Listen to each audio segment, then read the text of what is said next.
नए एक आयाम हो जाते हैं, नए लक्ष्य हो जाते हैं, उसे पुरानी योजनाएं भुला दी जाती।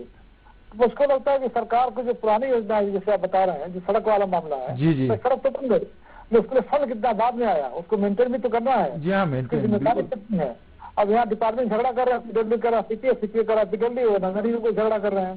तो एक व्यवस्था अगर बन जाएगी अच्छी तरह से, तो हमको लगता है कि आदर्श ग्राम हो चाहे आदर्श सड़क हो, आगे भी अच्छा काम करेंगे, ऐसा मुझे लगता है। बहुत बहुत धन्यवाद रंजन जी, आपका इनसाइड राजस्थान से जोड़ने के लिए। आदर्श ये जो आंगनवाड़ियों को गोद लेने की बात की जा रही है, वाकई एक अच्छा अभिनव प्रयास है, लेकिन इसको गंभीरता से करना होगा।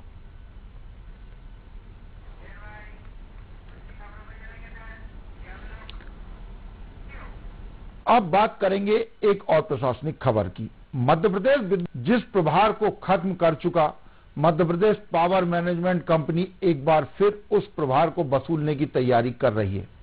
दरअसल मध्य प्रदेश की बिजली कंपनियां सभी श्रेणी के बिजली उपभोक्ताओं से बिजली बिल में नियत प्रभार की वसूली करती हैं, लेकिन बिजली की निर्धारित न्यूनतम खपत न होने या उससे कम खपत होने पर, खासतौर से घर बंद होने की स्थिति में, एक निर्धारित यूनिट के बराबर न्यूनतम ऊर्जा प्रभार बिजली कंपनियां उपभोक्ताओं से वसूल करती थी।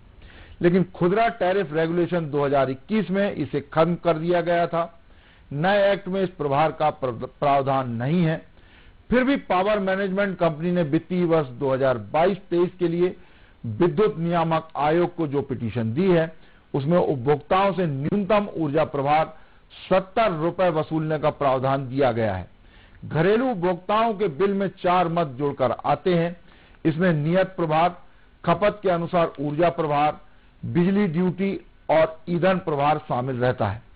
यदि Madhya Pradesh power management company के प्रस्ताव को विद्युत नियामक आयोग मंजूरी देगा, तो उपभोक्ता यदि 50 यूनिट तक बिजली खर्च करता है, तब उसे नियत प्रभार 64 रुपए और न्यूनतम ऊर्जा प्रभार के 70 रुपए देना पड़ेंगे। यदि 100 यूनिट की खपत पर 109 रुपए नियत प्रभार और 70 रुपए न्यूनतम ऊर्जा प्रभार चुकाना होगा, भले ही बिजली का उपयोग किया हो या न किया हो अथवा कम किया हो। इस बार फिर वित्तीय वर्ष 2022-23 के लिए बिजली कंपनी ने 3,915 करोड़ का घाटा दिखाकर मौजूदा दर में 8.71% दाम बढ़ाने का प्रस्ताव दिया है। मध्य प्रदेश विद्युत नियामक आयोग को जो प्रस्ताव दिया गया है, उसमें घरेलू उपभोक्ताओं की बिजली दरों में 9.97% बढ़ाने का प्रस्ताव है।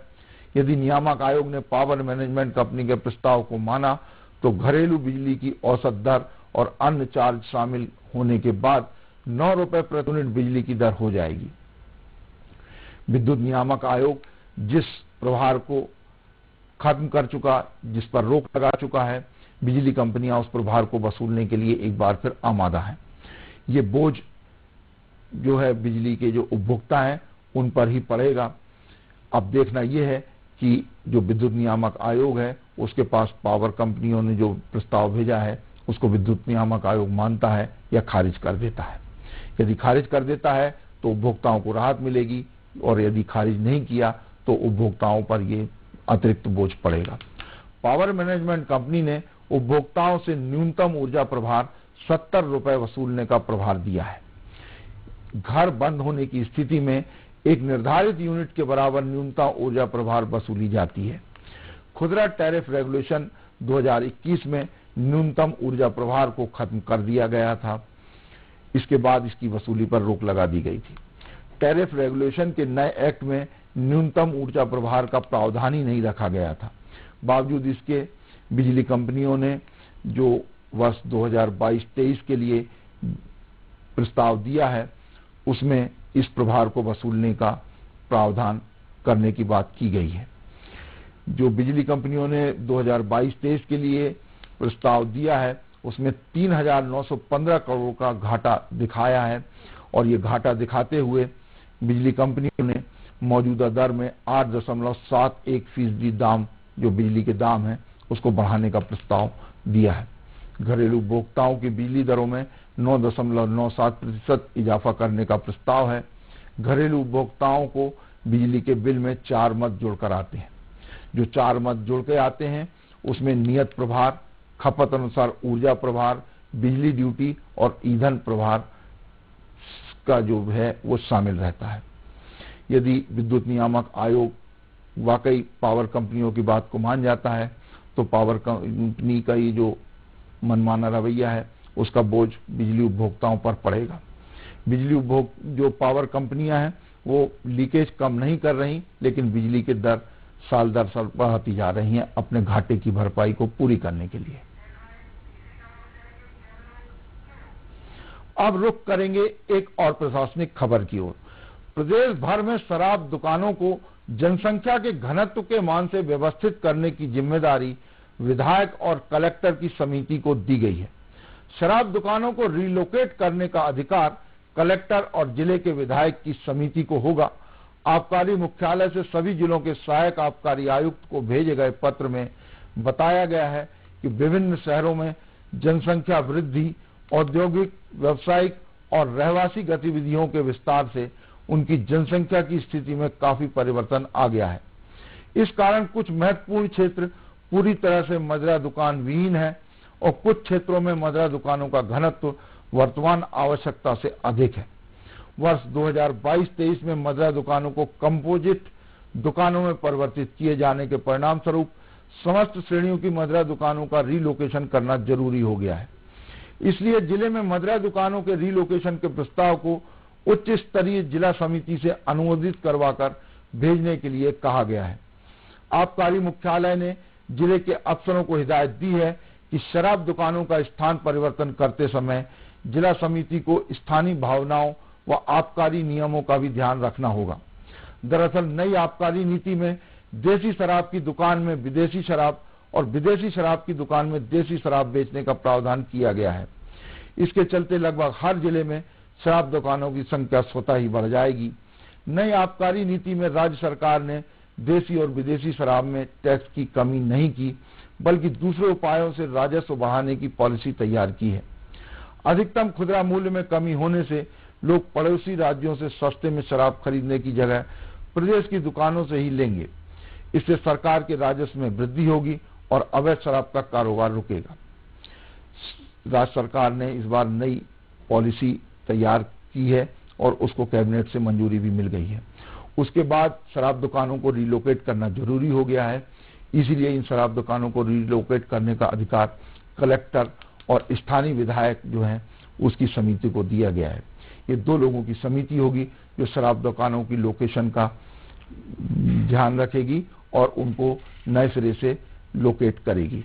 नई आबकारी नीति में देसी की शराब की दुकान में विदेशी और विदेशी शराब की दुकान में देसी शराब बिकेगी।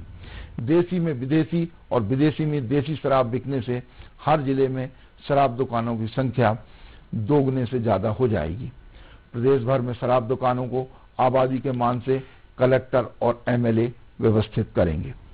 शराब दुकानें रिलोकेट करते समय हिदायत दी गई है कि किसी भी तरह से स्थानीय भावनाओं के साथ छेड़छाड़ न की जाए।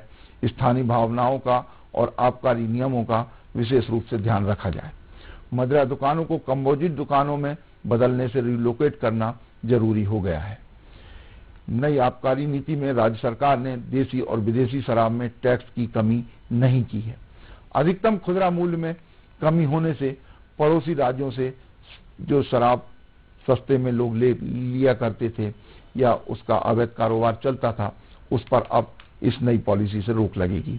सरकार के राजस्व में वृद्धि होगी और अवैध शराब का कारोबार भी रुकेगा।